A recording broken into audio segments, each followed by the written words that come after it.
We'll do it live.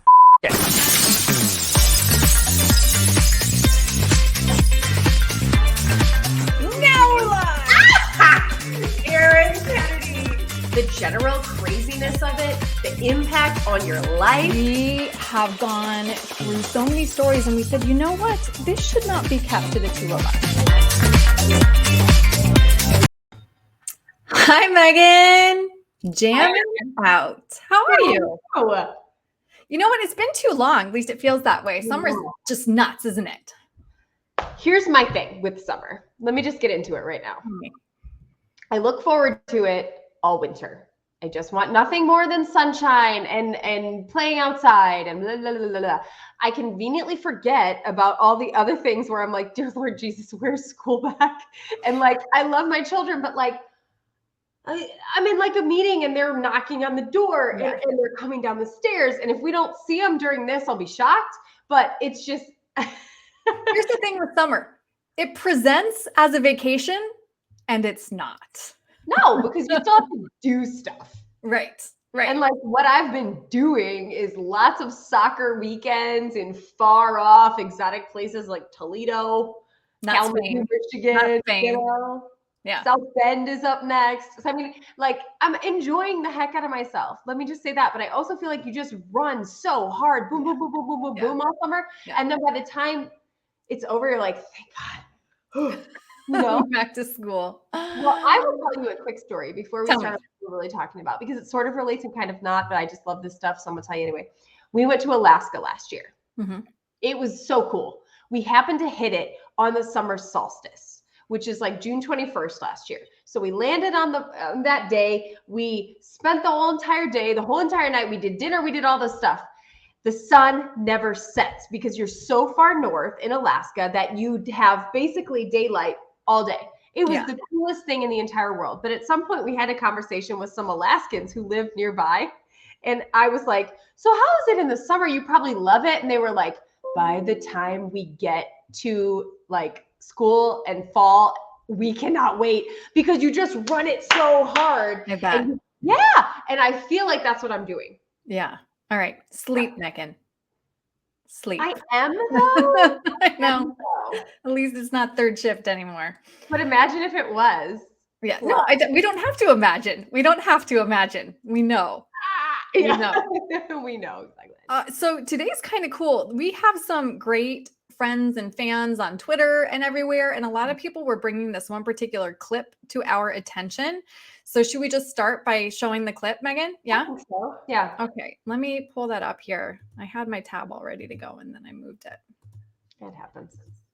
Live TV. Live TV. All right. So we all like nice weather, but this will not be nice weather. This will be potentially lethal weather for a couple of days. It'll be brief, but it'll be brutal. Oh, so, John, you know, we can. So, John, I want us to be happy about the weather and every single. I don't know whether something's happened to Meteorologist to make you all a little bit fatalistic and harbingers of doom. Because all of the broadcasts, particularly on the BBC, every time I've turned on, anyone's talking about the weather, they're saying that there's going to be tons of fatalities. But haven't we always had hot weather, John? I mean, wasn't the 76, the summer of 76? That was as hot as this, wasn't it? No. Can you just watch how angry he's getting? That to me is the funniest part. Rip her head off. Yeah. Okay, so Megan, what did you think when you watched this? And should we just start by saying, like, you actually have your bona fides. You are a meteorologist. You've done the science. You know, you're not just a pretty blonde, which is what I thought when I met you. You actually have the credentials. Yes, I do. And not only that, but like I've spent time doing it. So as you do it for longer and longer, you see trends, patterns, you see change, you feel change because you're in it every single day paying attention, right? Mm-hmm. There have been 100% fluctuations in the way our weather looks now compared to when I started in TV in the early 2000s, okay? Like there have been changes. There's no question about the intensity, the duration, the frequency, all of that changing, right? This guy is literally... He knows, okay? They're in England. They don't have air conditioning. I think the vast majority of the country has no AC. They're used to weather that's probably the equivalent of a hot day there would be like 70 something degrees here. Okay. Like that's what they're dealing with, right? They don't get weather in the 100s and they're going up into the 100s. And she's like, it's beautiful weather. Don't you love it? You're just a harbinger of doom though, Megan, you know? There is a do you think that she believes what she was saying? That's what I don't know, because here's one thing that people at home may not know, may know, I don't know. Maybe you're the people who email the meteorologist and so you're on the other side of this equation. But anytime I said anything about climate change, and it does not matter in relation to what, whether it was scientifically proven, whether it was just us drawing conclusions, whatever it may be, doesn't matter what side of the spectrum it was on. Every time I would get emails from people saying, you leftist pig, you blah, blah, blah, blah, you know, like it's very political. And I hate that about it when you don't take the science into the picture and all of a sudden it's like you're writing some political narrative. I don't care about politics at all. I really don't. I'm the least political person in the universe, but I am a scientist. And when you take actual scientific data, it's not lying. We are noticing changes. You can track it back to a certain point. So it's just crazy to me that they have those conversations on what was their national television. Yeah. So then let's ask the $1 million question, Megan. Have you ever been told to sensationalize the weather or lean into a particular headline? Have you been told to either embrace climate change or deny climate change? Both. Okay. Yeah. Isn't that crazy? I have been told we want you to connect things to climate change. Okay. And then you're connecting things to climate change. I have been told don't talk about climate change. People don't like it also, which to me is like, then the politics, then it's like, the people who are telling you that they're injecting politics into what it should be science. And it's difficult because look, I know the kind of emails you're going to get as a meteorologist if you talk about climate change. I've had them, you know what I mean? But I also know the kind of emails and tweets that you get if you don't connect it and it's obviously connected. So it's like you can't win for losing, honestly, in that situation. But it's shocking to me that she actually came at him like that when they were really facing an upcoming life-threatening situation weather-wise, and it was unheard of. Look, it's England, Erin. They've got data that goes back into the 1500s, okay? Actually, like written data about weather sorts of things. Is it the same that we have now? No, but they've been keeping track of it. But they go back so much more than that, where if there was something this monumental, it would be marked down in history. It really hadn't happened since. So, yeah. And I mean, not even to go into the science of it, but I do feel like sometimes as an anchor, your job is to ask the questions that's on everybody's mind, right? So if I were giving her the benefit of the doubt, that's what she was doing, was playing devil's advocate, right? Saying, oh, well, yes, some summers are hotter than others. And, this is just a little bit hot, but you're out in shorts and it's really lovely. But that being said, Megan, and you inform viewers all the time saying that of the most dangerous weather, it's heat, right? Yeah. Oh, it kills a ton of people. Right. It's flooding. More so than floods Yeah, flooding does a lot of damage too. Like you would think it's the hurricane. It's not even necessarily the hurricane. It's usually the flooding that comes after the hurricane that can kill more people, right? It's that sort of thing. And it's heat. Or in cases of really, really, really warm places, some of the biggest death counts have been in India when there's a cold snap. People are not prepared in the housing that they have, in the clothing that they have, in the financial situation that they're in to deal with cold snaps. Lots of people die in that kind of weather. So same thing though, when you apply that to England, who doesn't ever see it, doesn't have the AC, get a lot of older people there, whatever, who can't tolerate it. Their bodies are not used to it. It's not like they're living in Arizona. They're living in England. So, but I don't know. Who knows what her motivation was? It was hard to watch for me because I know what I would have been thinking if I was that guy. Yeah. No, I can't imagine. I think he handled it well too. Yeah. That being said, what kind of guidance would you have gotten on a day, not necessarily like a philosophy, but like on a day-to-day guidance for how you present the weather during a heat wave. Yeah. So there was guidance in all the jobs that I had in TV, but ramping up probably over the past maybe 10 years or so, where we were really supposed to hit it hard. And I understand that when you Hit have weather hard, what is it? the weather, like if there's a chance of storms, we needed to make it really clear that there's a chance of storms. The reason for it, I think, to me, I was okay with doing that because I want people to be prepared, right? Sometimes I felt like it wasn't always about being prepared, and sometimes it may have been a smidge about getting clicks, getting likes in the social media world that we're in now. So I think that probably played a little bit of a part. I can't say that it didn't. I don't know the motivations that were pushing everyone to, what they were asking us to do, but it was to the point where we changed banners. It's severe weather could potentially impact 300 million Americans. Is that all true? Yeah, 100% true. Should people know about it? Absolutely. But sometimes I don't know the motivation behind why we were doing that. Like was it really to prepare people, or was it more like, I don't know.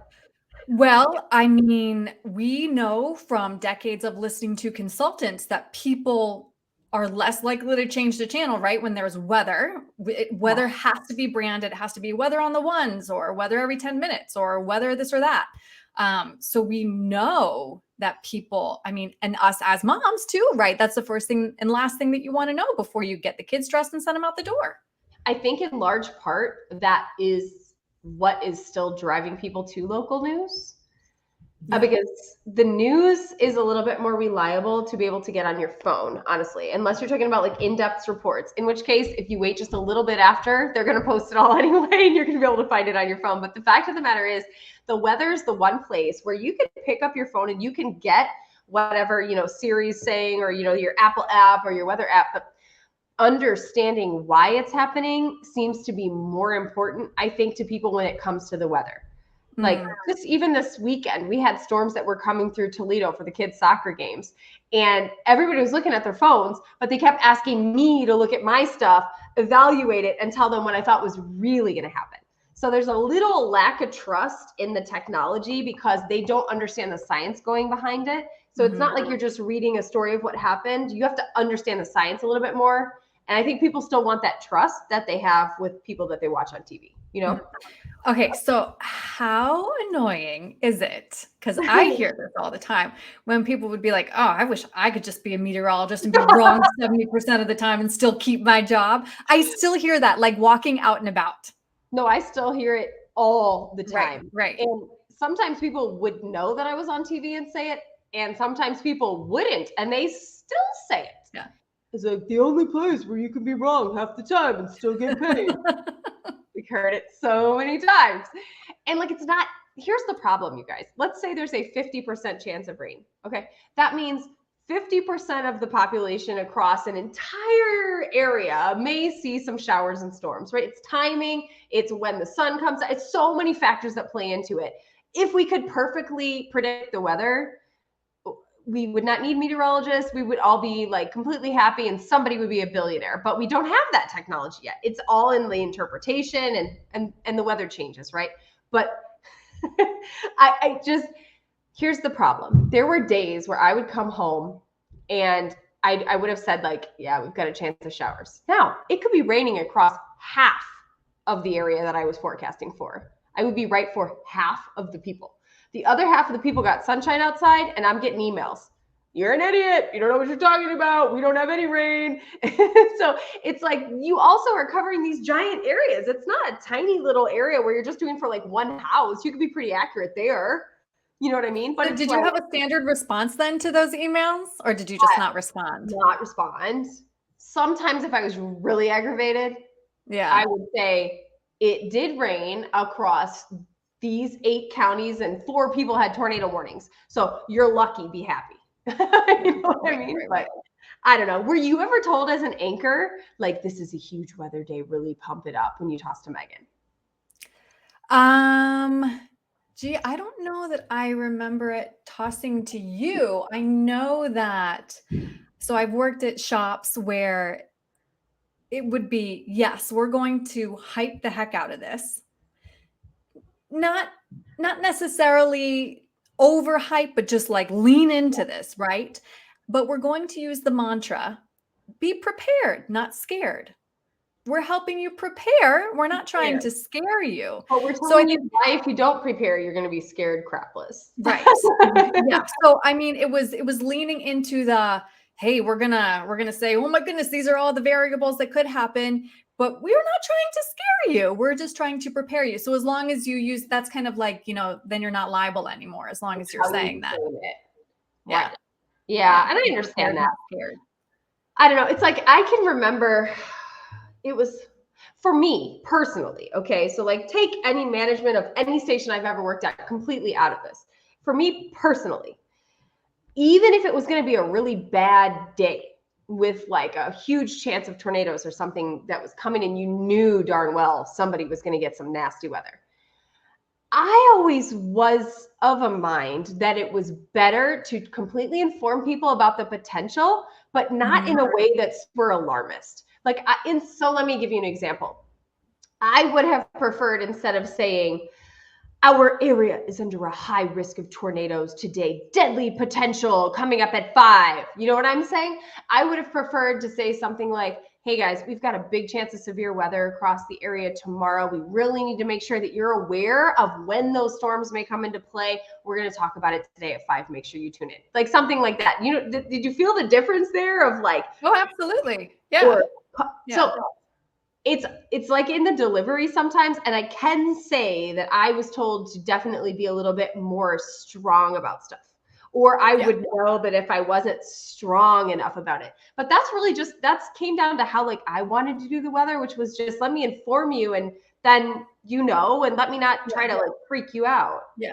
But see, if you don't match the branded banners, right? If you don't match those stingers that are coming out and it says severe weather and it's in red instead of the usual blue or whatever, and you're just like, hey guys, then you're definitely going to get a call from management that says there's a disconnect here with how you're saying it and how we want it presented. And the hard part too is like, then, okay, so like picture also, and this comes on the other side of a storm, but like, there were those times where we were predicting like 18 inches of snow.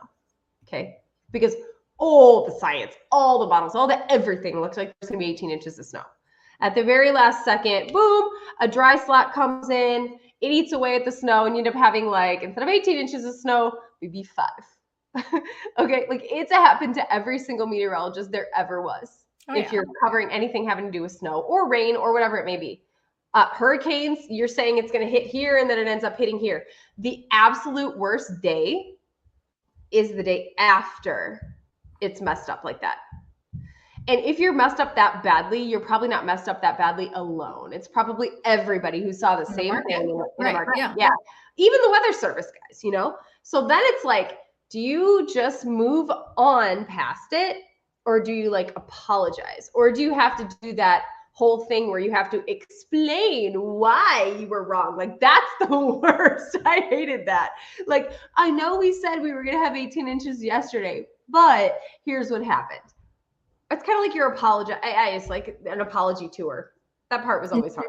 So instead of the apology tours, I know that we did the opposite, which was promoting, we called them POPs, proof of performance, right? Yeah. So that when you did say it was 18 inches and then it was 18 inches, it was Megan at the wall saying, guys, get ready. It's going to be 18 inches tonight. We need to make sure that you know it's coming here. And then it would be like a reporter out in the field being like, oh my goodness, so much snow. And then you'd be like, and then the snowfall total. Look, 18 inches and whatever. Yeah. Oh yeah. And it's like I only got in trouble one time though in my career. So this goes back to the people who say that you could get paid to be wrong half the time. I only got in trouble one time in my career for being wrong. Once. And it was definitely because my news director got wet walking home. And you didn't predict that rainstorm. Is that it? That's exactly right. That's what it was. Like, and it was so funny. It's like the rest of the time, everyone was pretty understanding if you were wrong. And again, because probably chances are I wasn't the only one who was wrong. You know what I mean? It was probably the entire weather department of wherever I was working and maybe the whole city. All right. And the weather service. And sometimes you're just wrong. But like in that particular occasion, I remember being like, Oh God. Now you know you need a hyper localized forecast. And you know what? I think I did. Yeah. Because I got in trouble. So I think I remember being like, make sure that at that time, if there's going to be rain, I'm like real specific about where it is. There you go. Because that was pretty early in my career. And I was like, oh God, I got in trouble. I was upset, you know? I don't know. Well, we'll see what happens. I think this is going to be interesting, though, moving forward now that, you know, there is science backing up that these are weather trends and how it is presented on the news. Because I do think that there was a time where people were like, okay, well, it's global warming. Well, then how does that make sense that winters are very cold if it's global warming, right? And that was a bad situation of naming, honestly. Should just have always been called climate change, never global warming, because you're right. If you know, especially if you're someone who tends to want to think politically about it, then you're going to be looking for any reason that that's not actually happening for whatever political reasons. And so sometimes it's like, I can't even tell you how many times, like if it was brutally cold in the winter, yeah, there's no global warming.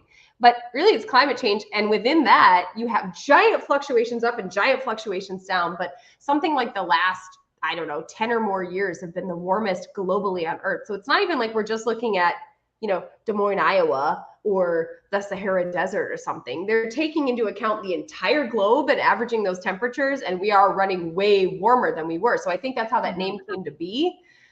But it's about so much more than that. And I just never knew what to do, because anytime I had to talk about climate change, I had like a feeling of dread, because I'm a scientist. I believe that it's happening. I see it happening. I've seen changes and fluctuations in my duration of my career that I had. So I know it and believe it. However, the second that came up, I was like, shh.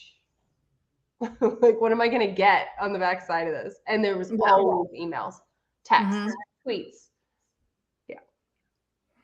I did get one that said, you're a lefty, commie, pinko, B-word, but you're cute. And I was like, I guess I'm going to take that as a compliment. You're right back. Thank you. Thank you. I don't know. It's like, it's tough. It's tough when your job is to talk about the science and make those connections. But it's also difficult because climate change is like hard for people to grasp. Yeah. Well, especially when it was branded poorly as global warming. I mean, I hate to say it, but I know. But I mean, they should have workshopped that one. You can see the stuff, right? Like you can actually see the huge cold snaps, the giant droughts, like the stuff.